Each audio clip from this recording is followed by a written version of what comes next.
Hey guys, Dominique here. Today I am with Terence Lester of Love Beyond Walls, based out of Atlanta, and today we'll be discussing homelessness in America.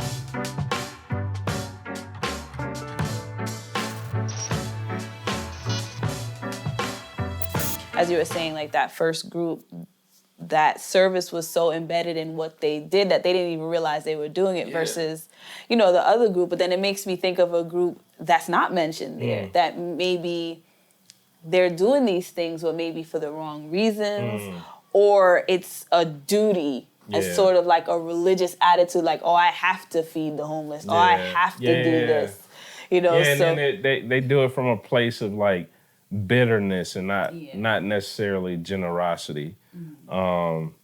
It's almost like they are so accustomed just to doing the right thing that it hasn't penetrated their hearts. It hasn't caused any real transformation on the inside of them. Also, these people can be like really pride-filled, right?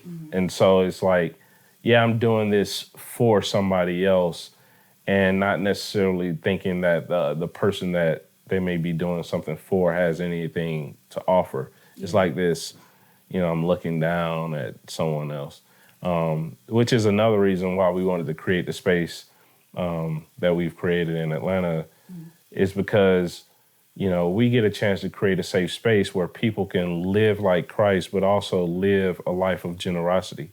And we tell people who come around and volunteer with us, we engage thousands of volunteers every year. And it's like, put yourself in a place where you can learn from the person that you're walking with. Like, don't just think you're coming here with just giving some poor person or some person something to offer. Like, I'm like, these are our friends, this is our community, and in many ways, people have something to offer back. We've had volunteers come and they thought they were going to be giving someone something, and one of our community members prayed for them. Wow. And their lives were transformed. Or, somebody that we've invited in our community was able to share wisdom with somebody else who had come to us to volunteer. And it's this beautiful picture of, we all have something to bring to the table. We all fashioned in the image of God. We're all deserving of having our dignity affirmed. And we can be humble while doing it, not like be prideful. So what do you have to say about with social media, like this thing where people are doing their deeds and then they're taking selfies and posting what they're doing? Like, what do you have to say? What are your thoughts on that? Yeah. So I come from a place, my wife and I talk all the time. We are pretty well versed in like, current events and things that are going on in the world. And it's so much bad news. You can read anything from, the 7-year-old that was just shot and killed to, the government shut down and workers are like not being paid to, natural disasters to like police brutality issue. I mean, it's just so much and it's so overwhelming. And social media has made the traumatic that much more potent because, you could just like read something at one moment and then refresh your timeline and, you're reading another traumatic event. Whereas when I was growing up, it was like you had to wait 2 weeks and then you heard about something and at least you had that breathing time. And so to answer your question, I think we do need more good news. I think, watching people do acts of kindness can be both positive and negative. The positive of it is like it gives us a relief from the day-to-day traumatic, bad news cycle, right? But the negative is we have to be clear about the intentions and being responsible with how we are doing these deeds as a way not to glorify ourselves, but to point to something much greater than ourselves. So I have a balance there. Like, I think we need more good news. I wish I could refresh all day and see nothing but good, because my heart needs it. But at the same time, I would caution people to say, hey, if you are doing good things in the world, be a good steward over that what you're doing. Don't be event oriented. Be someone that has placed this at the center of their lives, where this is a lifestyle.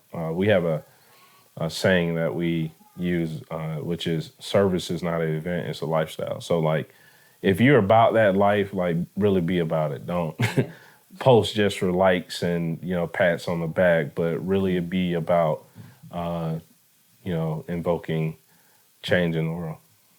In your, I guess, 5-year journey of working in this organization, your experiences, what have you learned, or what do you believe is the biggest contributing factor to homelessness in America? Yeah.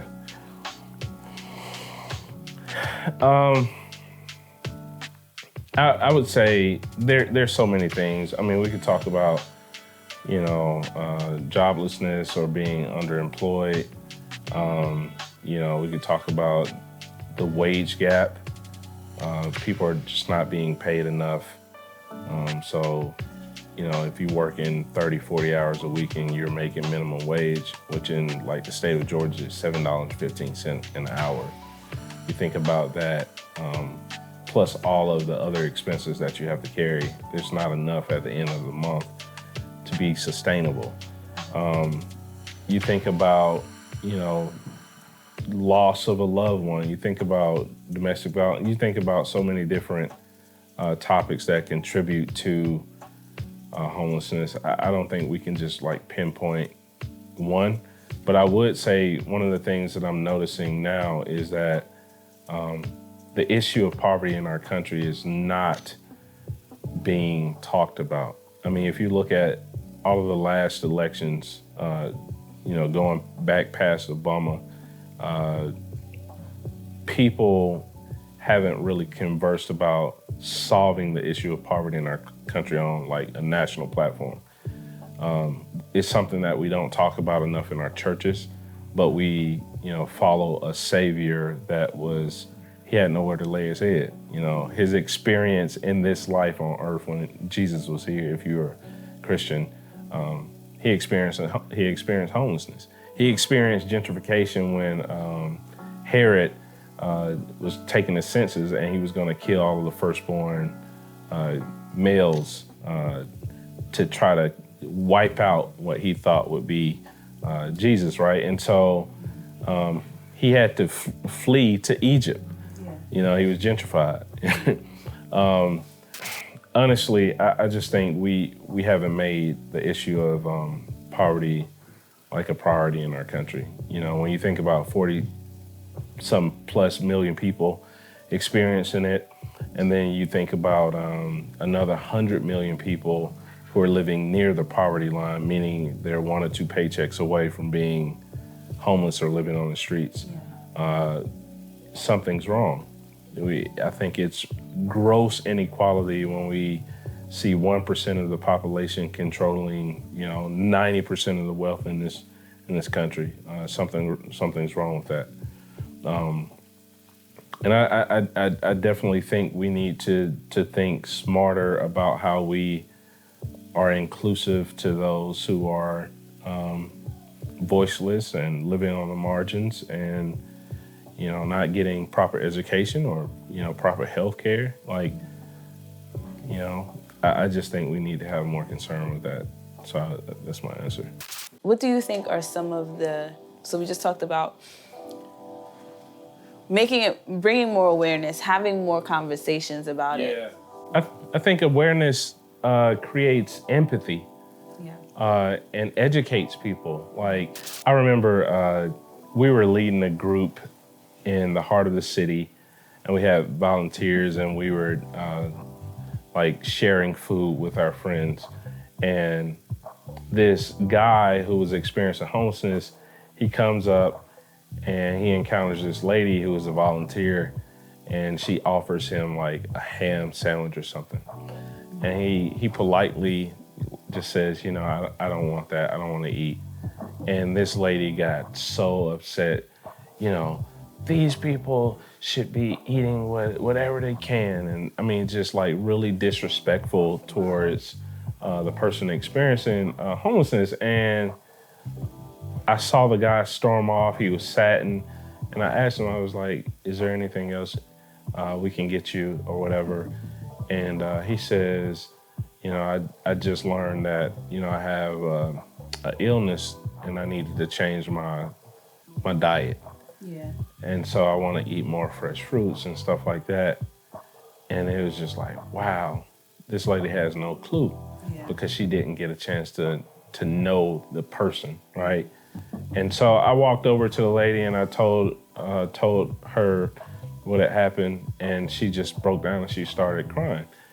And when you think about that, that is the classic case of not being in the know, right? When you are aware of the struggles and the plights and the things that people have to go through each and every day or each and every second of their lives, living under like these, hard conditions, it makes you more empathetic. It makes you more compassionate. It makes you more understanding, and it makes you want to advocate more about how we can make change in our country that will benefit some of the people living without homes.